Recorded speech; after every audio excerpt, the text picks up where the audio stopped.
Son of God, say my mind, and you don't die. This is the season 3, the episode 535 in the series How to Manifest Immortality. And the name of today's teaching is The Decision for Guiltlessness. The happy learner cannot feel guilty about learning. This is so essential to learning that it should never be forgotten. The guiltless learner learns easily because his thoughts are free. Yet this entails the recognition that guilt is interference, not salvation, and serves no useful function at all.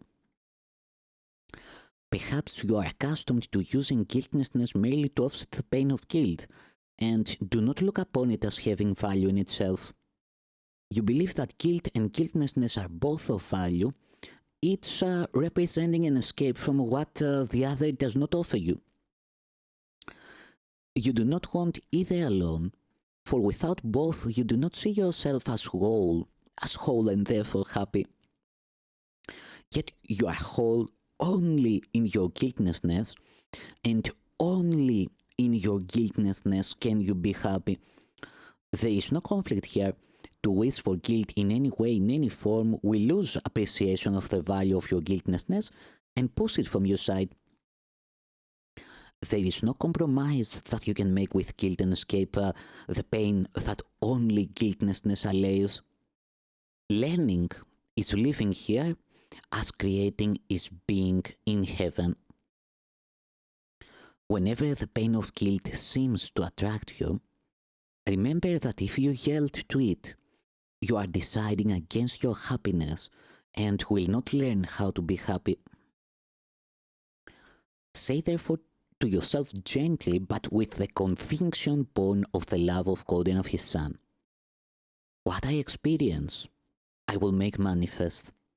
If I'm guiltless, I have nothing to fear. I choose to testify to my acceptance of the atonement, not to its rejection. I would accept my guiltlessness by making it manifest and sharing it. Let me bring peace to God's Son from His Father. Each day, each hour and minute, and even each second, you are deciding between the crucifixion and the resurrection, between the ego and the Holy Spirit. The ego is the choice for guilt. The Holy Spirit, the choice for guiltlessness. The power of decision is all that is yours. What you decide between is fixed, because there are no alternatives except truth and illusion. And there is no overlap between them because they are opposites which cannot be reconciled and cannot both be true. You are guilty or guiltless, bound or free, unhappy or happy. The miracle teaches you that you have chosen guiltlessness, freedom and joy. It is not a cause, but an effect. It is the natural result of choosing right, attesting to your happiness that comes from choosing to be free of guilt. Everyone you offer healing to retains it. Everyone you attack keeps it and cherishes it by holding it against you. Whether he does this or does it not will make no difference. You will think he does. It is impossible to offer what you do not want without this penalty. The cost of giving is receiving. Either it is a penalty from which you suffer, or the happy purchase of a treasure you hold dear. To hold dear. No penalty is ever asked of God's Son except by Himself and of Himself. Every chance given Him to heal is another opportunity to replace darkness with light and fear with love. If He refuses it, He binds Himself to darkness because He did not choose to free His brother and to enter light with him. By giving power to nothing, He throws away the joyous opportunity to learn that nothing has no power. And by not dispelling darkness, he became afraid of darkness and of light. The joy of learning that darkness has no power over the Son of God is the happy lesson the Holy Spirit teaches and would have you teach with him. It is his joy to teach it, as it will be yours. The way to teach this simple lesson is merely this. Guiltlessness is invulnerability. Therefore, make your invulnerability manifest to everyone. Teach him that whatever he may try to do to you, your perfect freedom from the belief that you can be harmed, shows him that he is guiltless. He can do nothing that can hurt you, and by refusing to allow him to think he can, you teach him that the atonement which you have accepted for yourself is also his. There is nothing to forgive. No one can hurt the Son of God. His guilt is wholly without cause, and being without cause cannot exist. God is the only cause, and guilt is not of him. Teach no one he has hurt you, for if you do, you teach yourself that what is not of God has power over you. The causeless cannot be. Do not attest to it, and do not foster belief in it in any mind. Remember always that mind is one and cause is one. You will learn communication with this oneness only when you learn to deny the causeless and accept the cause of God as yours. The power that God has given to his Son is his, and nothing else can his Son see or choose to look upon without imposing on himself the penalty of guilt. In place of all the happy teaching the Holy Spirit would gladly offer him. Whenever you choose to make decisions for yourself, you are thinking distractively, and the decision will be wrong. It will hurt you because of the concept of decision that led to it. It is not true that you can make decisions by yourself or for yourself alone. No thought of God's Son can be separate or isolated in its effects. Every decision is made for the whole sonship, directed in and out, and influencing a constellation larger than anything you ever dreamed of. Those who accept the atonement are invulnerable. But those who believe they are guilty will respond to guilt because they think it is salvation and will not refuse to see it and side with it.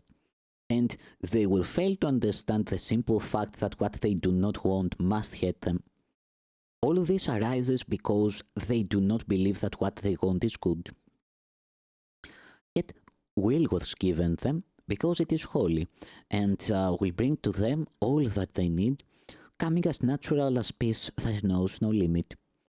There is nothing they will fails to provide that offers them anything of value, yet because they do not understand their will, the Holy Spirit quietly understands it for them and gives them what they want without effort, strain, or the impossible burden of deciding what they want and need alone. It will never happen that you must make decisions for yourself. You are not bereft of help, and help that knows the answer. Would you be content with little, which is all that you alone can offer yourself, when he who gives you everything will simply offer it to you? He will never ask what you have done to make you worthy of the gift of God. Ask it not therefore of yourself. Instead, accept his answer, for he knows that you are worthy of everything God wills for you. Do not try to escape the gift of God he so freely and so gladly offers you. He offers you but what God gave him for you. You need not decide whether or not you are deserving of it. God knows you are. Would you deny the truth of God's decision and place your pitiful appraisal of yourself in place of his calm and unswerving value of his Son? Nothing can shake God's conviction of the perfect purity of everything that he created, for it is wholly pure. Do not decide against it, for being of him, it must be true. Peace abides in every mind that quietly accepts the plan God set for the atonement, relinquishing its own. You know not of salvation, for you do not understand it. Make no decisions about what it is or where it lies, but ask the Holy Spirit everything and leave all decisions to His gentle counsel. The one who knows the plan of God that God would have you follow can teach you what it is. Only His wisdom is capable of guiding you to follow it. Every decision you undertake alone but signifies that you would define what salvation is and what you would be saved from. The Holy Spirit knows that all salvation is escape from guilt. You have no other enemy, and against this strange distortion of the purity of the Son of God, the Holy Spirit is your only friend.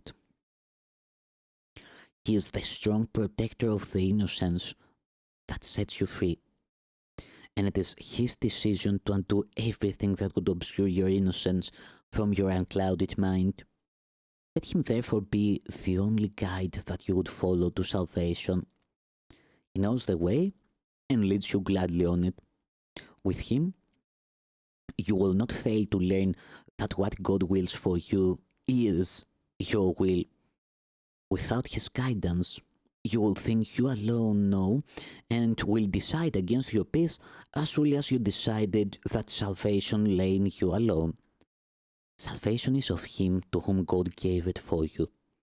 He has not forgotten it. Forget Him not, and He will make every decision for you, for your salvation and the peace of God in you. Seek not to appraise the worth of God's Son, whom He created wholly, for to do so is to evaluate His Father and judge against Him. And you will feel guilty for this imagined crime, which no one in this world or in heaven could possibly commit.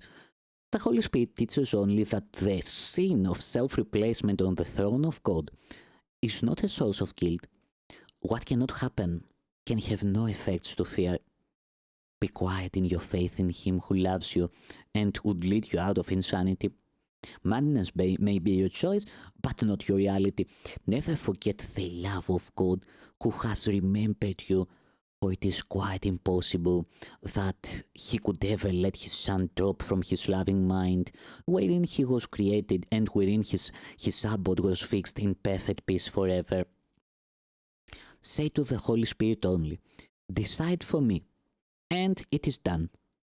For His decisions are reflections of what God knows about you, and in this light, error of any kind becomes impossible.